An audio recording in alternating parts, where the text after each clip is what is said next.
اور نبی رحمت علیہ السلام کی پہلی بات نہیں بیویوں کی آنکھوں میں آنسو پیدا کر دیے۔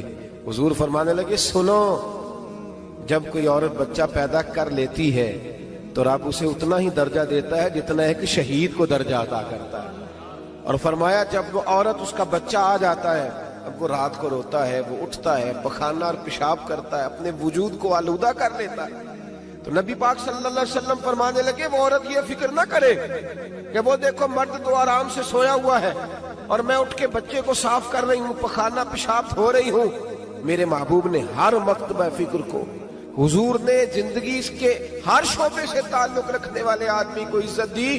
فرمایا بیبیو، جب تم رات کو اٹھ کے اپنے بچے کی خدمت کرتی ہو، دودھ ڈال کے دیتی ہو، پخانہ اور پیشاب صاف کرتی ہو، تو فرمایا رب تمہیں اتنا ہی اجر دیتا ہے جتنا ساری رات مصلی پہ کھڑے رہنے والے عبادت گزار کو اجر عطا فرماتا ہے۔ اتنا اللہ تمہیں اجر دیتا ہے۔ ہر شخص کے حصے میں، ہر شخص کے حصے میں میرے نبی پاک نے عزت لکھی، ہر شخص کے حصے میں۔ رسول پاک نے وقار، رشتوں کو حضور نے اتنا مضبوط کر دیا، اتنا مضبوط کر دیا کہ رشتے رشتے نہیں درد بن گئے۔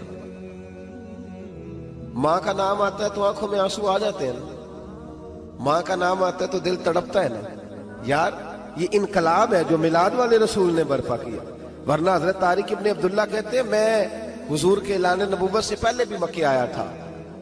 آپ فرماتے ہیں میں نے ایک بوڑھی عورت کو، ایک نوجوان کو گلے میں رسی ڈال کے گھسیٹ کے لے جاتے دیکھا، تو میں نے اس سے کہا کہ یہ کیا کر رہے ہو، کون ہے یہ بی بی، کیا مسئلہ ہے؟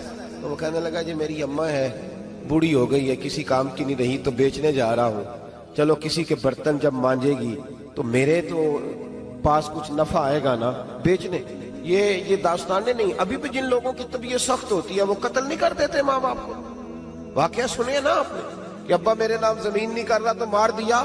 جب کلیجے سخت ہوتے ہیں تو کام ہو جاتا ہے۔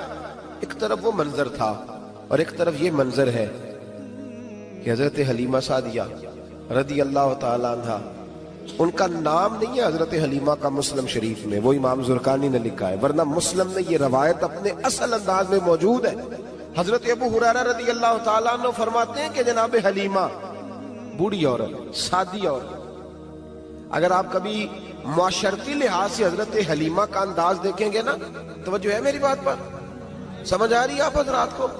جو ہمارا معاشرتی ماحول ہے نا، معاشرتی ماحول، تو حضرت حلیمہ سعدیہ رضی اللہ تعالی عنہ کی حیثیت آج کے معاشرے میں اگر دیکھی جائے تو ایک آیا، بچوں کو پالنے والی آیا نہیں ہوتی، وہ آیا تھی۔ اسکول میں ایک آیا ہوتی ہے، جب بچہ چھوٹے ہمارے پرائیویٹ سکولز میں بچے جاتے ہیں تو عورت سنبھالتی ہے، دودھ ڈال دیتی ہے، کئی دفعہ فیڈر بھی پلا دیتی ہے، بچہ اگر پخانہ پیشاب کرتا ہے تو خدمت کرتی۔ یہ عورتیں اس زمانے میں چھوٹے بچے لے جاتی، پالا کرتی۔ تو بتانا دائی کی، آیا کی، میں مثال دے رہا ہوں، اور نرس کی کیا حیثیت ہے معاشرے میں۔ اور حضرت حلیمہ سعدیہ جب نبی پاک کو واپس لے کے آئی تھی تو چلو کچھ نہیں، لیکن نہ کچھ معاوضہ بھی انہیں حضرت عبد المطلب نے عطا کیا تھا، جناب آمنہ نے انہیں کچھ، ایک معنی یہ بھی ہو سکتا تھا کہ پیسے دے کے یہ کام کرایا، معنی ہو سکتا تھا۔ آج جو گھر میں اماں برتن دھوتی ہے اس کی کیا حیثیت ہوتی ہے؟ وہ تو بیچاری جن برتنوں کو دھو کے ہمیں دیتی ہے، بعد میں انہی برتنوں میں ہم انہیں کھانا کھانے کی اجازت نہیں دیتے۔ لیکن میرے رسول پاک نے رشتوں کو عزت دے دی، اس طرح کی عزت دی، اس طرح کی عزت دی کہ جناب حلیمہ مسجد نبی کا دروازہ گزری ہی تھی کہ حضرت ابو ہریرہ فرماتے ہیں نبی پاک منبر پر اٹھ کے کھڑے ہو گئے، رسول پاک کھڑے ہوئے، نبی پاک۔ میں کبھی کبھی یہ روایت دیکھتا ہوں تو میرا دل کرتا ہے میں اپنے آپ سے پوچھوں، میرا دل کرتا ہے میں اپنے یاروں دوستوں خطباء سے، واعظین سے، پیروں سے، مشائخ سے پوچھوں کہ تو بھی بتا، جب تو شاگردوں کو پڑھا رہا ہوتا ہے اور تیرے ابا جی آتے ہیں تو کبھی اٹھ کے کھڑا ہوا ہے؟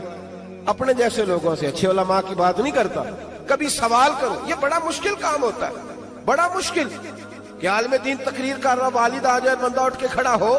لیکن رسول پاک نے عزتیں دی، وقار دیا۔